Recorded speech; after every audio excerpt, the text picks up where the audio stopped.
All right, ready to dive deep. Today we're exploring adepthood, the archetypal mind, and calling for spiritual guidance. Pretty heady stuff, right? We're working from some personal notes that explore some seriously fascinating concepts about the nature of spiritual evolution and how we can actively shape our reality. What's especially intriguing is whether there's a hidden blueprint for spiritual growth within us. And if so, how can we tap into it? We'll also explore calling, reaching out for guidance on our spiritual path, and the idea that different forces might be listening and responding to those calls, not all of them benevolent. Okay, lots to unpack here. First things first. What exactly is an adept? Some mystical superhero? Or is it something more relatable? Well, an adept is someone engaged in their own spiritual evolution, working with the illusion, the world around us, as a tool for growth. They've moved beyond simply experiencing life to actively shaping it. So, not just meditating on a mountaintop. It's about engaging with the world, Mm. consciously and deliberately. Exactly. They're using their understanding of universal principles and energy to navigate the challenges of life and evolve their consciousness. And here's the thing. Adepts aren't just figures from the past. They exist right now, working with the illusion in ways we might not even recognize. Now, I'm sensing some light side, dark side vibes. Are there different types of adepts with different motivations and ways of working? You're spot on. There's a crucial distinction between positive and negative adepts. Both demonstrate advanced skills and understanding, but their core intentions and how they use their abilities are fundamentally different. So what sets them apart? What makes an adept positive or negative? It boils down to the heart chakra, the Hmm. center of love and compassion. Positive adepts embrace the green ray energy center, which governs the heart chakra, and they focus on service to others, unity, and working for the good of all. Negative adepts bypass the green ray entirely, prioritizing personal power and control. Okay, so they're more about service to self rather than service to others. Precisely. Their actions and intentions are ultimately self-serving, focused on manipulating the illusion for their own gain, even if it comes at the expense of others. This difference in orientation is key to understanding how adepts operate in the world. So where does that leave the rest of us? As we explore this concept of adepthood, I think you've hit on a question many of our listeners are asking. Could I be an adept? Or on the path to becoming one? That's a question worth pondering. The concept of the discipline of the personality is central to the adept's journey. It's about knowing yourself deeply, accepting yourself fully, and ultimately striving to become more like the creator. So it's not just about mastering mystical powers, it's about a fundamental shift in how you see yourself and your relationship with the universe. Exactly. It's about recognizing the inherent divinity within and aligning your thoughts, Hmm. emotions, and actions with that understanding. Adepts, regardless of their polarity, dedicate themselves to this process of self-transformation. This is incredibly fascinating, but I have to admit, it's a bit abstract. Is there a more concrete way to understand this blueprint for spiritual evolution you mentioned? Something tangible we could look to for guidance? That brings us to the concept of the archetypal mind. Imagine a deep part of your subconscious. That holds the blueprint for the evolution of your mind, body, and spirit, a framework for becoming who you're meant to be. So, like spiritual DNA guiding our growth and development. It's not about predetermined fate. It's more about understanding the potential within you and the archetypal patterns that shape your journey. Thankfully, there are ways to study and access this archetypal mind. Think of systems like the major arcana of the tarot, which depicts these archetypal figures and their journey through the human experience. Okay, that makes it more tangible. Tarot is something I've always been curious about. Astrology offers another lens for exploring the archetypal mind through the symbolism of the zodiac signs and planets. And then there's the Tree of Life from the Kabbalah, another rich system for understanding these archetypes and their influence on our lives. So by studying these systems, Yeah. we can tap into this archetypal mind and gain a deeper understanding of ourselves and our potential. But how does that play out in our lives? How does this blueprint actually guide our actions and choices? The archetypal mind acts as a guide, offering a framework for understanding our strengths, weaknesses, and the challenges we face on our spiritual journey. It helps us see the bigger picture, to identify patterns, and to make choices that align with our deepest purpose. This is all connecting in a really amazing way. We've talked about adepthood and this archetypal mind. Now let's dive into the last piece of the puzzle, the calling. What exactly does it mean to call for spiritual guidance? Is it like dialing up the cosmos on a rotary phone? It's not quite that literal, but you're getting at the core idea. A calling is, at its heart, a request for assistance on our spiritual path, a heartfelt yearning for connection, guidance, or a deeper understanding of our purpose. It can be a conscious act, like through prayer or meditation, or an unconscious longing, a deep-seated yearning for something more. So we're sending out these requests into the universe. But who's on the other end of the line? Who might be listening? That's where things get really intriguing. According to our notes, different groups of beings might respond to these calls. Some are benevolent, like the Confederation of Planets, a group of positive beings who answer calls for help, with the utmost respect for free will. But there are also less benevolent forces at play, like the Orion Empire. Okay, that name sounds a little ominous. Should we be worried? The Orion Empire, according to these notes, consists of negative entities who seek to manipulate and control, often preying on those who are seeking guidance, but haven't yet developed strong discernment. The idea is that both groups, the positive and the negative, are drawn to our calls, and it's up to us to cultivate the wisdom to discern which forces we're aligning with. So how do we know who we're calling out to? And how do we make sure we're getting guidance from the good guys? That's where the concept of the law of service comes in. This universal principle suggests that the power of a calling is amplified by the number of people joining in, resonating with a shared intention. So like a cosmic chorus. The more voices joining in with a pure and positive intention, the stronger the signal. And the more likely it is to attract the attention of benevolent forces. Exactly. This implies that the more people who genuinely seek a better world, the stronger the collective call for positive change becomes, and the more difficult it becomes for negative forces to exert their influence. It's an incredibly empowering concept, don't you think? Absolutely. It suggests we have a collective responsibility to create positive change, and that our individual intentions can contribute to a greater good. But what about this window effect mentioned in the notes? What does that have to do with callings and the forces that respond to them? That's a fascinating piece of this puzzle. The window effect refers to a temporary opening in the quarantine around Earth, a sort of cosmic doorway that allows both positive and negative entities to enter, based on the balance of free will on the planet. Wait, so you're saying that the choices we make collectively, Sure. our thoughts, Yeah. emotions, and actions, actually influence who and what can enter our planet? That's the implication. And it raises some pretty profound questions about our individual and collective responsibility. If our collective desires and actions lean towards negativity, it creates a greater opportunity for negative entities to influence us, to amplify those negative tendencies. And conversely, if we collectively choose love, compassion, and unity, we create a more welcoming environment for positive beings and their influence. That's both exciting and a little terrifying. Mm-hmm. It suggests that our individual choices have cosmic consequences. But let's get back to adepthood for a moment. Is it all smooth sailing on the path to becoming an adept? Or are there bumps along the way? The spiritual journey is rarely a straight line. Our notes mention the concept of groping in the moonlight.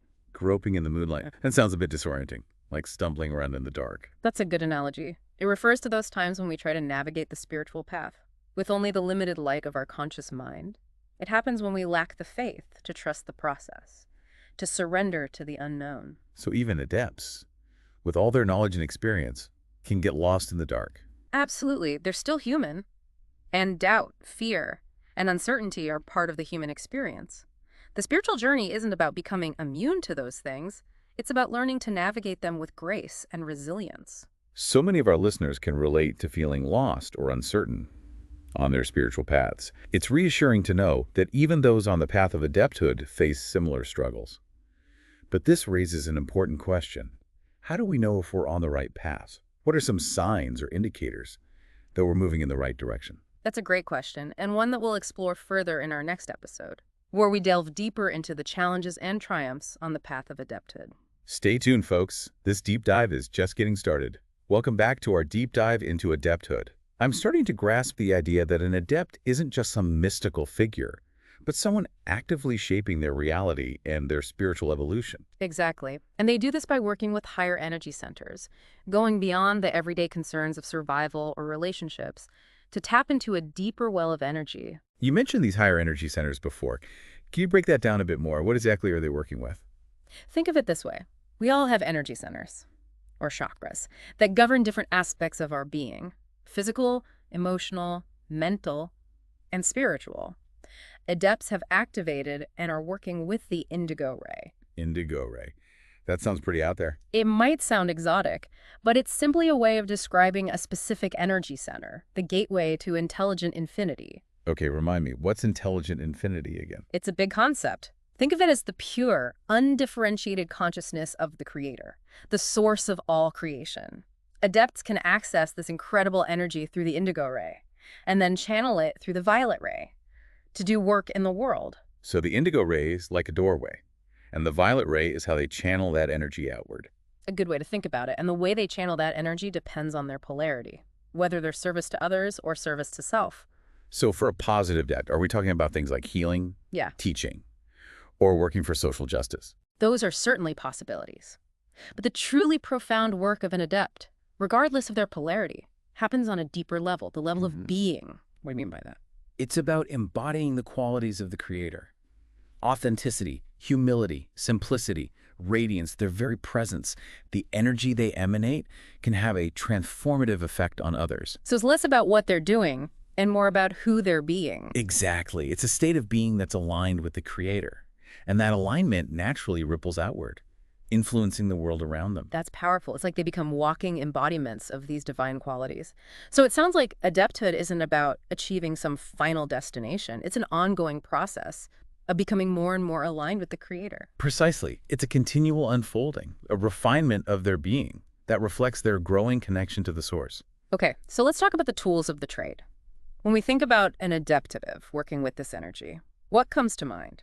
Are we talking about wands and crystals and arcane rituals? Well, there can be elements of ritual and practices that some might consider magical, but it's not about manipulating external forces in a superficial way. It's about harnessing the power of consciousness. Okay, so less about waving a wand and more about the inner work. Give me some examples of what this might look like. Adepts work with dreaming, for example, not just as a passive experience, but as a way to explore the subconscious and receive guidance. They use visualization, consciously creating images and scenarios to shape their reality. And yes, there can be rituals, but these are more about focusing intention and aligning with universal energies. Earlier, you mentioned the magical personality, which definitely piqued my curiosity. How does that fit into this? Ah, yes. The magical personality is about recognizing that your thoughts and beliefs have a real impact on your reality. It's about cultivating a mindset that aligns with your deepest desires and then using that focus to create positive change. So it's not about magic in the sense of pulling rabbits out of hats. It's about aligning your thoughts, emotions, and actions with your spiritual goals. Precisely. It's about becoming a conscious creator, recognizing that you have the power to shape your reality through your thoughts, beliefs, and intentions. Now I have to ask, you also mentioned white magical workings. What exactly does that entail? Is that something all adepts engage in? White magical workings refer to the use of spiritual energy for positive purposes, always with respect for free will. This is a hallmark of the positive adept. Their actions are motivated by love and compassion, aiming to amplify the light within themselves and the world around them. So no mind control or casting spells to win the lottery. Yeah. For a positive adept. No, their magic, if you want to call it that, is about working in harmony with universal principles to serve the greater good. It's about aligning with the highest good of all beings. This is inspiring, but I have to admit, it sounds pretty challenging.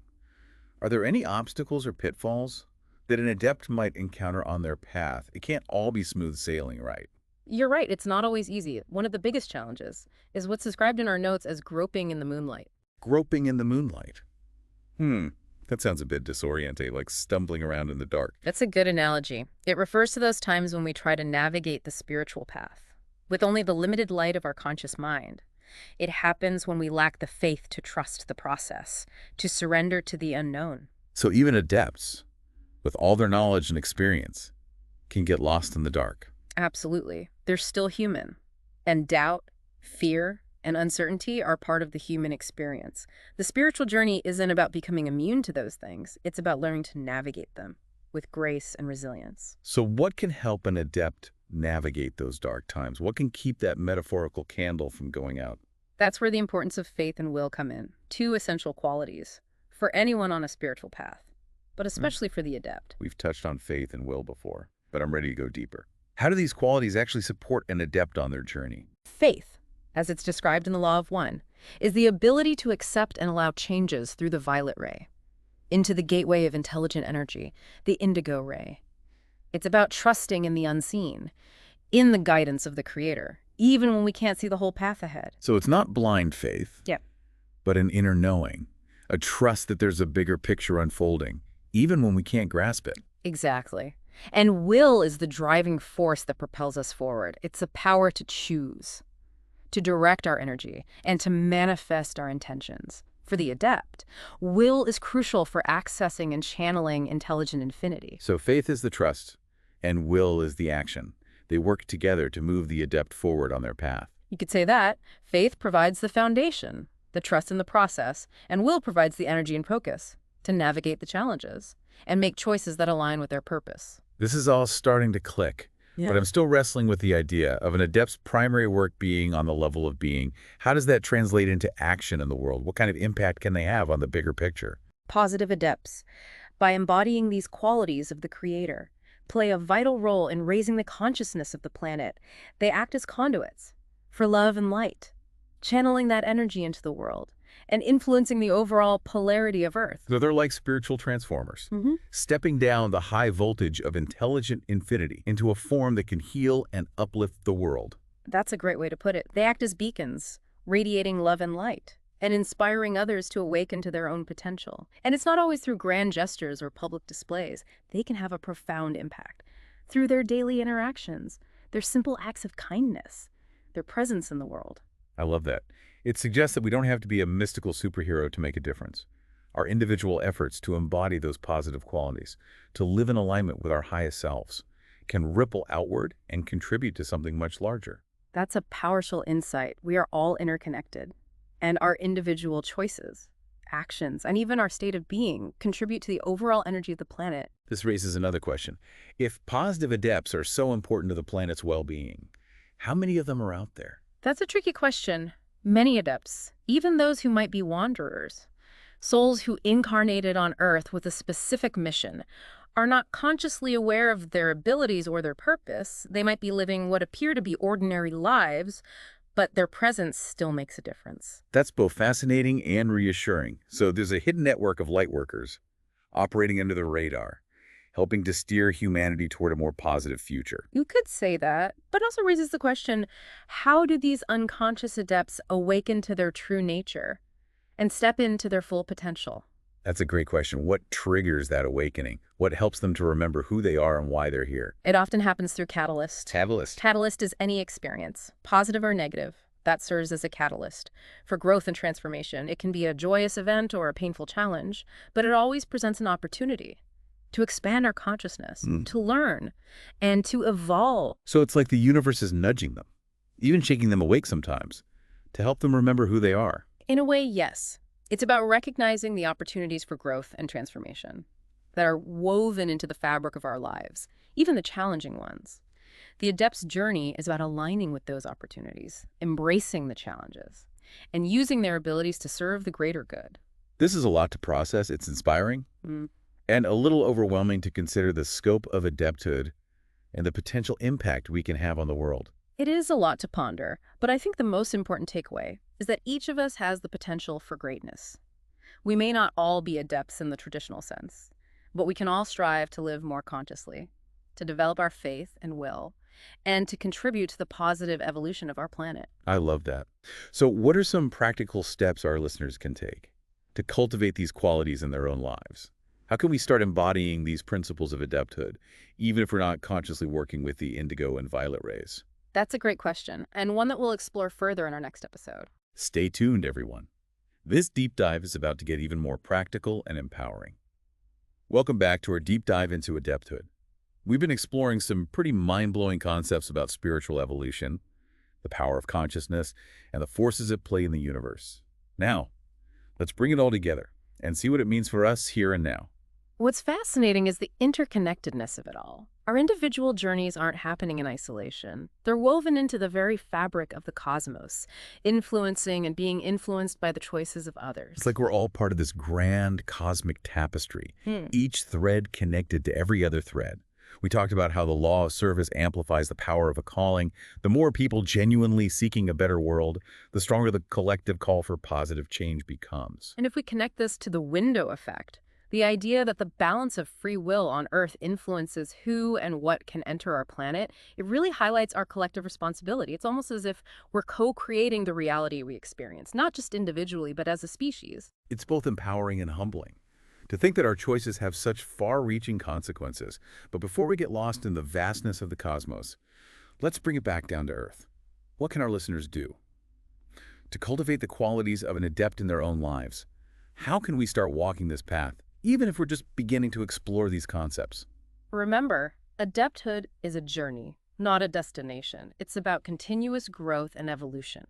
And that begins with the discipline of the personality, as mentioned in our notes. It's about knowing yourself deeply, accepting yourself fully, and striving to become more like the creator.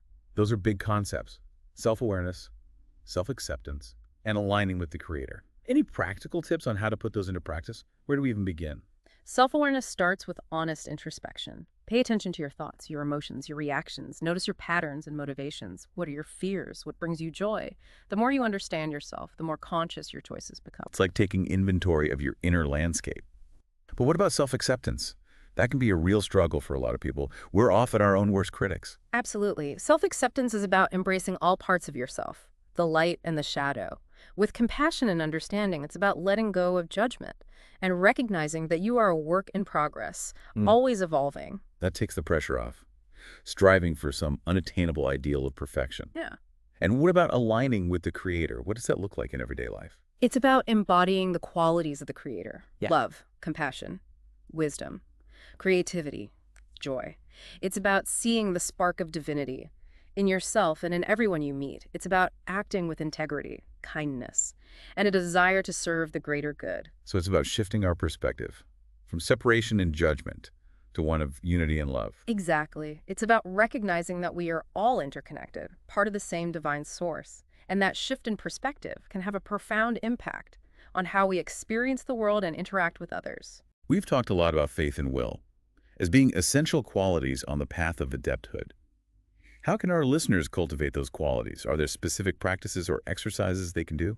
Faith, as we've discussed, is about trusting in the unseen, in the guidance of the Creator. It's not blind faith, but a deep inner knowing that you are supported and loved even when things are challenging. You can cultivate faith through practices like meditation, prayer, or spending time in nature, anything that helps you connect with that sense of inner peace and trust. It's about quieting the mind and opening the heart to that deeper knowing. What about will? How do we strengthen our willpower? Willpower is like a muscle. The more you use it, the stronger it becomes. Start by setting small, achievable goals and follow through with them. Practice discipline in your daily life, not from a place of self-criticism, but from a desire to align your actions with your values and goals. So it's not about forcing ourselves to do things we hate, but about choosing actions that are aligned with our highest aspirations. Exactly. True will comes from a place of alignment, not from forcing or pushing. That makes so much sense. It's about finding the motivation that comes from within, from a place of purpose and passion. But what about those inevitable moonlight moments? Those times when we feel lost, confused, or disconnected, even when we're trying our best. What advice do you have for navigating those challenging times? First, remember that you are not alone. Everyone experiences these moments, even the most seasoned adept. It's part of the journey. When you find yourself groping in the moonlight, the most important thing is to be gentle with yourself. Don't judge yourself for feeling lost or uncertain. Instead, turn inwards. So it's about finding that stillness within, that place of peace and connection, even amidst the chaos. Yes. Reconnect with your breath. Ground yourself in your body. Listen to your heart. From that place of centeredness, you can begin to explore the source of your discomfort. What fears or beliefs are holding you back? What lessons is the universe trying to teach you? That's such valuable advice. It's a reminder that even when we feel lost, there's an inner compass guiding us. If we can just tune in and listen. This has been such an insightful deep dive. I think our listeners are walking away with a deeper understanding of adepthood and practical tools for their own spiritual growth. Any final thoughts you'd like to share? The path of adepthood isn't for everyone, and that's okay. What matters is that you find your own unique path, the one that resonates with your soul. Embrace your journey with courage and compassion, and trust in the unfolding of your own unique destiny. Beautifully said. And on that note, we'll wrap up this deep dive. But the conversation doesn't end here. We encourage you to explore the sources we've mentioned: tarot, astrology, the tree of life, and to continue delving into the mysteries of the archetypal mind. Remember, you are a spark of the Creator, a being of infinite potential. Embrace your light, share your gifts, and trust in the journey